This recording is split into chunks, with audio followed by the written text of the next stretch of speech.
Hi guys, I'm Sean. I got top 4 at the Phantom Nightmare case tournament. I played Labrynth. This deck is in a really bad spot right now, but we made it through still, so I guess we'll just do this little deck profile real quick. So, I played Triple Clock. I wanted to see this card so much today, and I saw it a lot today, thankfully. Just being able to play more on their turn than your turn is like the only way you're gonna win games now. So it's kind of sad.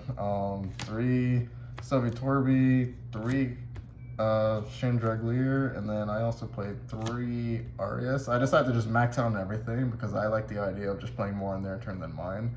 Also, I want my hands to just be max consistency possible, and this isn't really like a brick if you see it with these. And honestly, with what I play, seeing this isn't that bad of a brick either because this still puts bodies on board for something.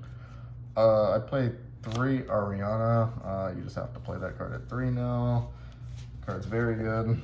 So that I played one of the pink, but this card's crazy, by the way. Like I feel like you have to play. I have killed so many people today because I had this card. Big welcome in battle phase, and this will put an extra 3k on field.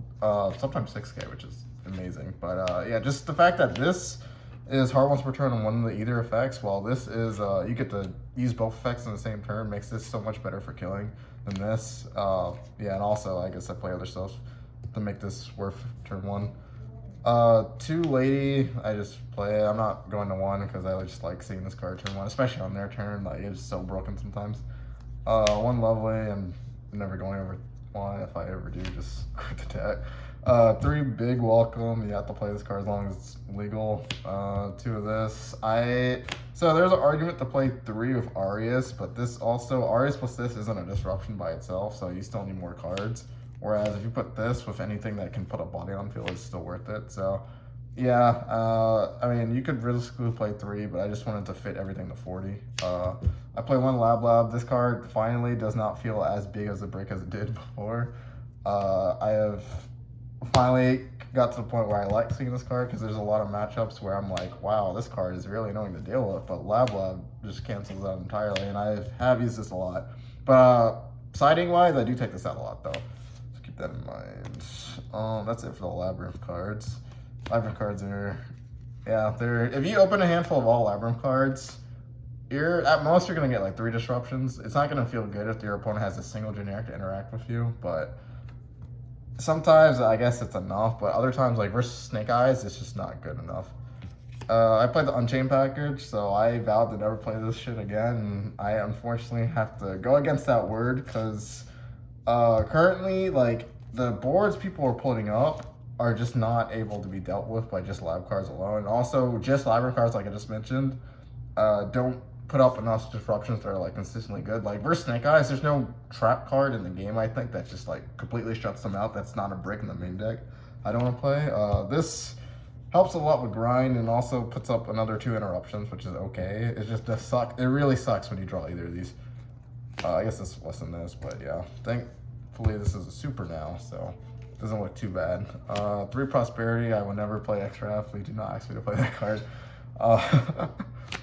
3 Rollback, so this does conflict with 3 Arias, but outside that, it's really not that bad.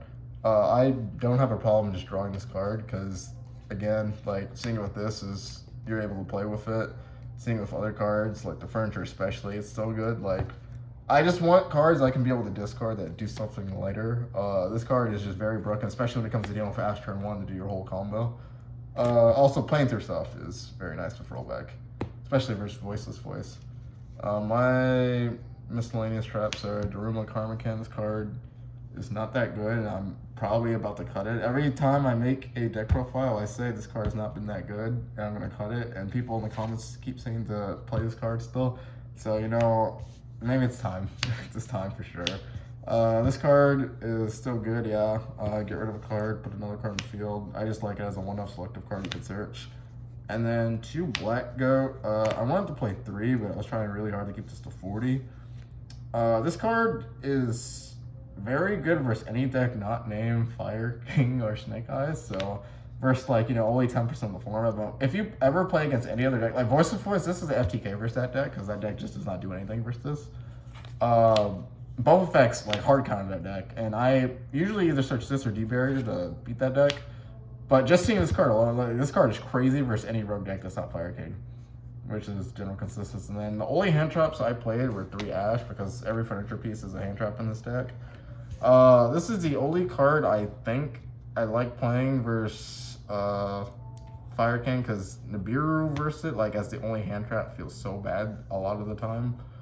Even if they Hita take this, I feel like I can still like at least play a little bit, but otherwise this card versus any other deck that's not Fire King, like common consensus here is it's pretty decent. I played versus Branded and Voiceless Voice today and a lot this past week. And this is the same deck I've been playing for like the past, I want to say 2 months now. Just ignore the Black Goat part. For the extra deck, I'm only going to really show you the cards that matter because everything else I didn't make. 2 Yama. This card's crazy. This one. Yeah, these cards are very good. 2 Typhon. The second one comes up a few times for a light grind, but otherwise, yeah. The Chaos Angel, which, yeah, you can really play more if you want. And then Tapir, which this is the first time I made it in forever, and it was versus Flu, and thankfully he didn't have Imperm or anything, so it just FTK'd him. And then the rest is just literally all of this, which just does not. I never made a single one of these once. This card, I bought this card and I never used it. It's like $50, but cool. Finally, the side deck is, so I do not like playing. Oh, that's not good. Oh, it's the Druid's Worm. Crazy. All right, well, there should be a third Druid's Worm in here. I don't know where it went. No, there we go. I played 5 Bystials because I needed something versus Voiceless Voice because I feel like that matchup is just very in their favor. Most of the time, they don't go for like the standard combo anymore. They greed half the time, so this beats that. And then some of the openers also just lose to this card. I noticed, like if they have to tribute Nox, and then you just banish it, and like especially if it's this one, you're like actually cooked. Sometimes they had a normal summon something just to get to that Nox, and they can't normal summon anymore, so this gets rid of the Nox. The Scar Guardian searches a card. It's like usually a vanilla, it doesn't really matter. And then they're just stuck there, and then they have to make like SP or something, and like I'm already at an advantage for that card. Naturally, like I love playing these cards in this deck, especially because it's just the synergy seeing this together with it. Bouncing it back. There's a lot of also rogue decks that just lose this card, like Branded, for instance. I played versus him, and he just got FTK'd by this card. It was crazy. Yeah, this card should not exist. But yeah, this is Bystials. Until I find a cleaner side for Voiceless Voice, I'm going to keep playing these. If Voiceless Voice starts doing the standard board like a lot more, then I'm probably going to have to cut them. But they're really good for me today. 3 Nibiru. I really didn't see it once today. This is just a late throw-in because I didn't want to play Magical Spring anymore. That card is just bait. 3 Mistaken Arrest. I love this card because this is just draw that doesn't lose to tactics, which is amazing. It also just beats a lot of other decks that I just find very annoying, like Philanderies, so very cool. And then random shit is DDG, Eradicator, Full Force Virus because I hate Philanderies, and then D-Barrier for Voiceless and Brandon and stuff like that. Yeah, this deck's cool. It's fun, but it's realistically, if you are playing anything, just better go order some fire cards. And shout outs to myself. Thank you.